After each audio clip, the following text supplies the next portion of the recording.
Donc, je me présente, moi Laurent, donc je suis coordinateur chez VIA Formation et je suis là aujourd'hui donc pour vous présenter le métier donc d'assistante de vie aux familles et également du coup la formation qui est associée.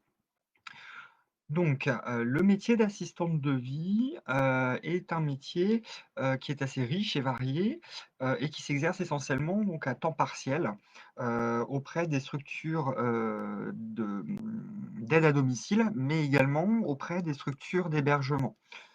C'est un métier qui, intervient dans différents champs sur, 3 grands champs, spécifiques, donc comme l'entretien du logement et du linge, mais également sur, l'accompagnement, de la personne dépendante, qu'elle soit âgée ou en situation de handicap, et également dans le cadre de la prise en charge de l'enfant. Donc le métier demande, pour l'assistante de vie, différentes, actions, différentes qualités. Donc les principales vont être que l'assistante de vie doit être réactive, disponible puisqu'elle va intervenir, en fonction des besoins, de la personne. Donc sur, les gestes essentiels du quotidien, par exemple, comme l'aide à la toilette, ça peut être la préparation des repas, la mise en œuvre d'activités occupationnelles, l'aide au lever, l'aide au coucher, le change également. Donc les besoins de la personne ne s'arrêtant pas, le soir, le vendredi soir à 17:00, il est nécessaire finalement donc pour l'assistante de vie, donc d'être disponible, du lundi au dimanche, bien évidemment par roulement, heu et également donc sur des horaires assez atypiques, puisque ça peut être le matin, revenir ensuite l'après-midi et après revenir le soir et on peut être amené également donc à travailler certains dimanches et jours fériés. Le métier en lui-même, il est assez passionnant, toutefois, il est nécessaire finalement d'avoir finalement donc du coup cette disponibilité et cette réactivité et surtout une autonomie. En effet, l'assistante de vie intervient essentiellement seule finalement, au domicile des personnes et donc du coup, elle doit faire preuve, de comme je l'ai dit, hein, de réactivité, pour ne pas mettre en difficulté finalement le bénéficiaire. Donc n'hésitez pas, à poser vos questions si besoin, dans le chat, hein, j'y répondrai.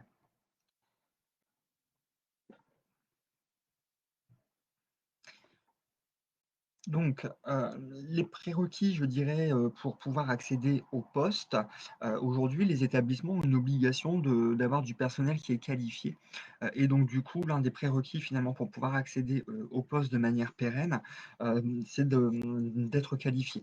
En tout cas pour les personnes qui interviendraient auprès d'un public fragile et donc qu'est-ce qu'on appelle fragile finalement dans l'aide à domicile? C'est le public, donc âgé, dépendant, en situation de handicap et les enfants de moins de 3 ans. Donc la formation qui est associée finalement à ce métier, c'est un titre professionnel. C'est le titre professionnel d'assistant de vie aux familles. Donc c'est une formation qui dure, sur 6 mois approximativement et dans laquelle en fait il y a 630 heures de formation, en centre et 210 heures de formation en entreprise. Donc, ces 210 heures de stage vont permettre aussi finalement, de faire le lien entre la partie théorique qui va être vue en centre et la partie, finalement la réalité, hein, de ce qui se passe sur le terrain. Donc sur les 630 heures qui sont, réalisées en centre, il y a 105 heures qui sont dédiées à, une remise à niveau, sur les compétences de base, français, mathématiques et également numérique, mais le tout est toujours contextualisé finalement au métier. Par exemple, si on travaille sur les mathématiques, vous allez travailler sur des recettes de cuisine. Pour la partie français, ça va être du travail finalement sur le cahier de liaison et de transmission.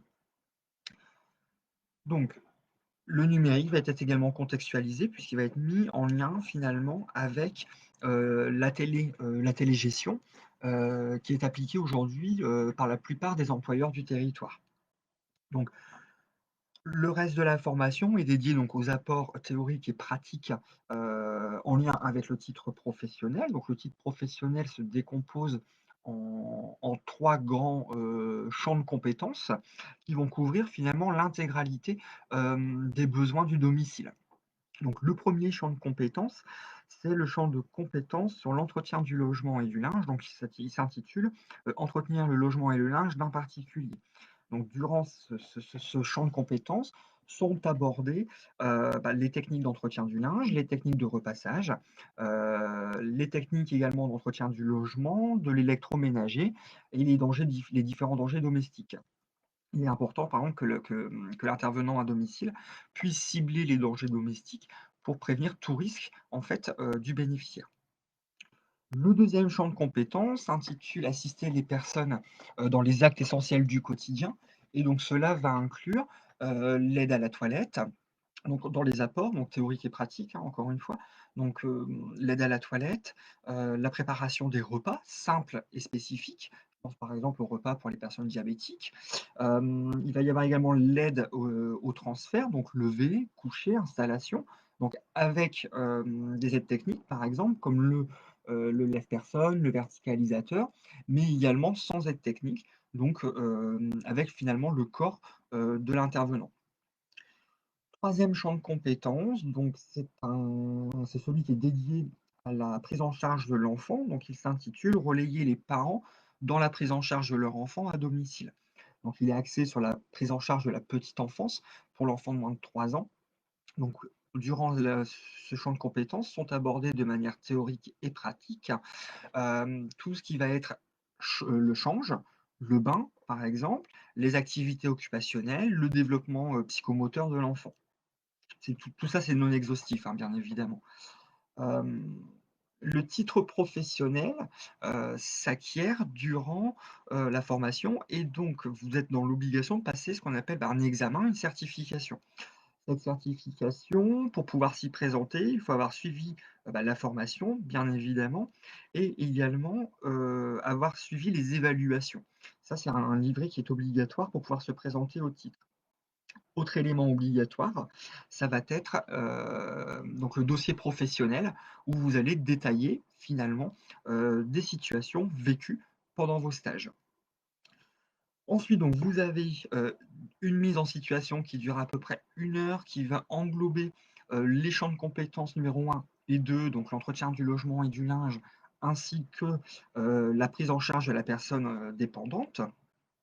À l'issue de ça, vous avez une analyse qui est un échange finalement avec le jury sur votre prestation, comment vous auto-évaluez et ensuite il y a une autre mise en situation qui celle-ci sera dédiée, donc à la prise en charge de l'enfant, donc sur le troisième champ de compétences, ainsi qu'un entretien technique sur ce champ de compétences-là. À l'issue de tout ça, il y a un autre entretien avec le jury, qui va finalement, venir consolider l'ensemble des éléments que le jury aura pu voir durant, votre évaluation, en pratique et puis ce sera le moment finalement d'échanger sur votre devenir à l'issue de la formation avec le jury. Pour pouvoir, accéder, à la formation, la première chose, c'est d'avoir validé son projet. La validation de projet, donc, peut se faire soit, via une PMSMP, donc un stage en partenariat avec la mission locale ou, par une méthode de simulation, enfin une méthode de recrutement par simulation, que vous pouvez également faire, chez Pôle emploi ou, avoir une expérience personnelle ou professionnelle, qui est assez concrète. On inclut finalement l'expérience, personnelle, pourquoi? Parce qu'aujourd'hui, c'est quand même quelque chose, qui est important, qui parfois est assez révélateur finalement. Mais la confirmation de projet, c'est la base de tout. Une fois que ce projet est validé, avec votre conseiller, vous êtes convié finalement à participer à une réunion d'information collective en vue d'intégrer une session. Donc, durant cette information collective, donc il y a le formateur qui est présent. Le formateur va présenter et détailler finalement l'action, dans sa globalité avec le planning, les lieux de stage également et à l'issue de cette présentation, il y a un test de positionnement qui va servir finalement, à voir un peu comment vous avez mobilisé et validé votre projet et ensuite il y a un entretien de motivation. Aujourd'hui, les sessions de formation, chez Via Formation sont, financées par la région Pays de la Loire. Donc c'est-à-dire que la session de formation ne coûte rien finalement, à la personne qui l'intègre et cette personne peut être, indemnisée, par la région en fonction de sa situation individuelle, bien évidemment. Donc voilà. À l'issue, de tout ça, nous enregistrons aujourd'hui un taux de certification qui tourne aux alentours de 85 et un taux de retour à l'emploi d'environ 90. Aujourd'hui, le secteur de l'aide à domicile et de l'aide à la personne, au sens beaucoup plus large, est un secteur qui est assez porteur, au vu des retours à l'emploi et au vu, du grand nombre de recrutements. À titre indicatif, nous avons reçu par exemple hier une information, je prends l'exemple donc du CCAS de la commune du Mans, qui va engager une grande campagne de recrutement puisqu'il y a 65 postes, à pourvoir, dans l'aide à la personne, donc des postes d'aide-soignante et des postes, d'assistante de vie. Donc c'est vraiment aujourd'hui un secteur qui est vraiment porteur, où il y a de réels besoins. Donc voilà. Avez-vous des questions? N'hésitez pas à les préciser donc dans le chat. Non, pas de questions. Donc n'hésitez pas à vous rapprocher, de vos conseillers missions locales, c'est important, puisque c'est eux qui vont pouvoir vous accompagner finalement dans cette validation de projet et qui vont pouvoir également faire le lien finalement avec l'organisme de formation, en vue d'une intégration. Donc n'hésitez pas à diffuser la vidéo, à la re-regarder si besoin et on a une prochaine session qui démarre, enfin qui doit démarrer, fin juin avec une réunion d'information collective prochaine. Donc n'hésitez pas à vous rapprocher vraiment encore une fois donc de vos conseillers emploi, c'est très important, pour qu'ils puissent faire le lien avec nous, afin que nous puissions donc du coup vous convoquer. Voilà. Alors, quels sont les plus gros besoins d'intervention sur le terrain? Alors, aujourd'hui, on enregistre, avec nos partenaires, un gros pic d'activité finalement sur vraiment l'aide à la personne proprement dite dans les actes essentiels du quotidien. C'est là le plus gros, chantier, si je puis dire, de l'aide à domicile. En effet, l'État, enfin les pouvoirs publics en tout cas, ont débloqué des moyens d'accompagnement et d'aide, des personnes fragiles. Je pense entre autres à l'APA et à la PCH, qui permettent finalement de financer ce type de prestations et effectivement, les plus gros besoins sont là. Le second gros besoin, c'est également sur, l'entretien du logement et du linge, où il y a des structures aujourd'hui qui sont vraiment aussi spécialisées dans ce type d'accompagnement auprès d'un public, par exemple d'actifs. Alors la question c'est quels sont les attendus en termes de qualité humaine et relationnelle? Alors, la sorte de vie doit être discrète, hein, enfin doit faire preuve de discrétion. Il faut également, faire preuve d'empathie, savoir se mettre à la place de l'autre. Ça, c'est très important. Comme je disais tout à l'heure, il faut gagner en autonomie, puisqu'on intervient très souvent seul finalement, au domicile, même si on travaille en équipe et ça, c'est important aussi cette relation de travail d'équipe, puisqu'on est toujours accompagné, soit par des collègues, hein, qui peuvent intervenir également au domicile, mais également ces responsables de secteur qui sont là, pour accompagner les différents intervenants sur le terrain. Haute qualité, j'ai envie de dire, c'est la posture professionnelle générale, c'est bah, c'est la politesse, la courtoisie et également la ponctualité. Quand un service d'aide et d'accompagnement à domicile, demande à ses intervenants d'intervenir à 9 heures, parfois c'est que c'est vraiment essentiel parce qu'il y a peut-être les infirmières qui passent. Ça peut être également, le SIAD, un service complémentaire et pour un accompagnement en binôme. Et donc du coup, c'est très important, cette notion de ponctualité. Donc moi, l'intervention, auprès des enfants, oui, c'est pas forcément quelque chose alors ça existe, il y en a quand même pas mal, mais c'est pas le pic de l'activité finalement, sur le secteur de l'aide à domicile, en tout cas dans le cadre d'une assistante de vie aux familles. On a des structures sur le territoire manceau, qui sont, habilitées par la CAF. Je pense entre autres à EDOM, par exemple, ceux qui me viennent en tête et que j'ai vu qui intervenaient prochainement, sur un Facebook Live, où il faut intervenir des techniciens d'intervention sociale et familiale. Donc là, c'est vraiment dans le cadre de besoins spécifiques de la CAF, de l'accompagnement de la famille au sens large. Ensuite, il y a d'autres établissements qui sont spécialisés dans la garde d'enfants. Par contre, on sera sur, essentiellement de la garde d'enfants de plus de 3 ans, essentiellement, puisque pour les enfants de moins de 3 ans, à part vraiment un relais spécifique, Il y a des structures, aujourd'hui qui existent sur le territoire. Je pense entre autres aux crèches, aux multi-accueils et haltes garderies qui sont là. Donc il y a 210 heures de stage, à faire, donc réparties sur 2 périodes. L'idéal, c'est de pouvoir découvrir différents segments, de l'aide, à la personne. Donc nous, on invite toujours à faire un stage à domicile. Ça, c'est quand même très important puisque c'est l'une des modalités de certification. Mais comme je l'ai dit, précédemment, une assistante de vie peut intervenir dans des établissements d'hébergement. Donc on laisse aussi la possibilité aux stagiaires, d'effectuer un stage, dans une structure d'hébergement comme une maison d'accueil spécialisée, un établissement, d'hébergement pour personnes âgées dépendantes ou un foyer d'accueil médicalisé, par exemple. On invite également les stagiaires à essayer de trouver un stage justement donc dans la prise en charge des enfants, pour faire le lien avec ce qu'on disait un peu plus tôt. Donc soit en crèche, micro-crèche, halte garderie et assistant maternel. En revanche, dans le cadre d'une assistante maternelle, il doit être validé par la PMI. C'est les stages les plus difficiles finalement à trouver. Très concrètement, c'est vraiment les stages sur la prise en charge de l'enfant. Donc oui, il y a des hommes, peu par contre, même si, il y a des réels besoins, hein, sur les hommes, puisque c'est une autre approche, une autre dynamique et effectivement, il y en a pas assez, je pense. Mais c'est un métier, qui est ouvert, hein, bien évidemment, à la mixité. Donc au niveau des prises en charge, hein, si je vais revenir un peu au niveau des prises en charge pour qu'on puisse vraiment bien cibler finalement le métier. Donc comme j'ai dit, on peut intervenir sur des personnes dépendantes. Donc quel que soit finalement leur type de dépendance.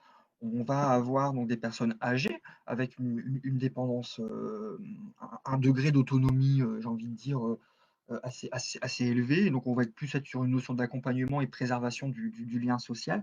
Mais on peut également être sur des personnes beaucoup plus jeunes, qui sont en situation de handicap, hein. Et donc effectivement, quand on devient un centre de vie, il faut être prêt, à travailler sur, ces différents publics. Donc le permis est-il demandé? Alors le permis est fortement recommandé. Certaines structures vont l'exiger, d'autres structures vont être beaucoup plus tolérants à ça et adapter le planning. Bien évidemment, lorsqu'on a le permis de conduire, on peut prétendre aussi à un temps de travail, un peu plus important. Comme j'ai dit au tout début, on est sur un temps de travail essentiellement à temps partiel. Ça tourne très souvent aux alentours de 24 heures semaine. Effectivement, si on a le permis, on peut prétendre aussi, à plus d'heures parce que, bah, du coup, beaucoup plus mobile et on perd moins de temps finalement dans les transports en commun. Donc l'intervention auprès de personnes handicapées se développe, adultes-enfants. Donc oui, les pouvoirs publics ont développé la PCH, et effectivement, il y en a de plus en plus et sur des handicaps de plus en plus lourds. Je pense entre autres, par exemple, à la myopathie, ou à la sclérose en plaques, où on va être vraiment sur un public qui va être, on va dire sur une moyenne d'âge, hein, après, c'est très difficile de donner des moyennes d'âge, mais qui va entre 20 ans et 40-50 ans. Ah, et il faut du coup être prêt vraiment à intervenir sur ce type de public. Il y a des formations complémentaires qui existent, dans le handicap. Je pense par exemple à l'aspiration endotrachéale qui va permettre finalement, d'aspirer, hein, ni plus ni moins, parce que la personne a besoin d'un trou dans la gorge pour pouvoir respirer. Et donc ce geste, par exemple, il faut être formé. Donc aujourd'hui, la loi prévoit également que les assurances de vie puissent le faire. Par contre, c'est une formation complémentaire. Et effectivement, c'est ce type d'action-là, qui est important puisque le public, jeune et en situation de handicap se développe vraiment. Donc la PCH, donc c'est la prestation compensatrice du handicap. Donc c'est une aide financière qui est versée par le département et en l'occurrence plus précisément la maison départementale de l'autonomie, qu'on appelait avant la MDPH, qui est une aide financière dédiée à la prise en charge, des gestes du quotidien, comme la préparation de repas, l'aide à la toilette, donc l'aspiration, endotrachéale comme j'expliquais tout à l'heure ou bah, l'aide au lever par exemple, l'accompagnement en course. Du fait que les pouvoirs publics aient développé finalement ces systèmes d'aide, financière et de prise en charge, ça permet vraiment de développer cette activité-là. Aujourd'hui, soyons très clairs, si on obtient des taux de retour à l'emploi, de 90, c'est qu'il y a un réel besoin, sur le territoire, que ce soit sur le territoire du Mans, comme sur les territoires aux alentours un peu plus ruraux. Il suffit de regarder, hein, les offres d'emploi sont présentes, écriante de vérité, hein. Il y a à peu près une moyenne, hein, de 3 à 4 offres par jour, hein, qui passent. C'est pas pour rien, c'est qu'il y a de réels besoins et encore plus ici, durant la période de confinement où on a eu, un gros pic finalement d'activité. Voilà. Les employeurs sont assez variés finalement, puisqu'on peut très bien avoir, de la collectivité territoriale, je pense entre autres au CCAS et ça peut être également des entreprises d'aide à domicile et également des associations, hein, donc il y a vraiment une richesse en termes d'employeurs. Alors les différences avec une aide-soignante, alors, les différences sont bien présentes. Pourquoi? Parce que, l'assistante de vie va intervenir sur une notion d'aide et d'accompagnement. Alors que l'aide-soignante va intervenir, elle, sur une notion sur un point de vue médical, elle va intervenir sur prescription et par délégation d'une infirmière, contrairement à l'assistante de vie. Un exemple entre les 2, une aide-soignante peut faire une toilette complète, d'une personne seule, alors que l'intervenant à domicile, l'assistante de vie ne peut pas. Puisqu'on n'est pas sur le même niveau de formation, même si on est sur le même niveau scolaire finalement en sortie, puisqu'on est sur un niveau 3, toutefois la formation est différente. La formation finalement d'aide-soignante est vraiment adaptée au contexte médical, hein, alors que, l'assistante de vie est hyper axée sur la notion d'accompagnement. On est vraiment sur un degré différent finalement, mais ça n'empêche qu'elles peuvent travailler et qu'elles travaillent, hein, très souvent, ensemble, à domicile. Je vous donne un exemple, les aides-soignantes à domicile donc, travaillent pour des SIAD, donc 2 SIAD, donc ce sont des services de soins, infirmiers à domicile, et elles vont intervenir par exemple sur des toilettes complètes et vous allez on les croise, hein, en tant qu'assistante de vie et on peut être amené finalement, à réaliser la toilette avec la pers avec l'aide-soignante. Ça peut être également, d'autres missions, spécifiques, hein, qui peuvent être mis en corrélation. L'aide-soignante aura plus, enfin aura un champ de retour à l'emploi, axé vraiment sur ce côté médical, par exemple en hôpital. Aujourd'hui, une assistante de vie aux familles ne peut pas, travailler sur, par exemple au CH du Mans, en qualité d'aide-soignante, par exemple, ou sur les mêmes missions, hein, c'est pas possible. Le diplôme d'aide-soignant, c'est un diplôme d'État. L'assistante de vie aux familles, c'est un titre professionnel. Hein, donc il y a une différence entre les deux. Les conditions de recrutement ne sont pas les mêmes, hein, pour accéder aux formations et les conditions d'emploi non plus ne sont pas les mêmes. Donc leurs missions sont transverses, hein, pour finir sur l'aide-soignante, leurs missions sont transverses et complémentaires. Finalement, je pense entre l'assistante de vie et l'aide-soignante. On est vraiment sur une relation partenariale finalement, dans la prise en charge de la personne. Une personne qui aurait un titre professionnel, par exemple l'assistante de vie aux familles, peut prétendre à une évolution, sur un poste d'aide-soignant, donc en rentrant, en formation aide-soignante. Donc pour valider, la formation aide-soignante, il y a, 8 blocs de compétences. Donc dès lors où on est titulaire finalement du titre professionnel d'assistante de vie, on peut être dispensé, sous réserve de validation bien évidemment par, l'institut de formation, d'aide-soignants, de 3 modules, hein. Donc on passe plus qu'à 5 modules finalement, de formation. Voilà.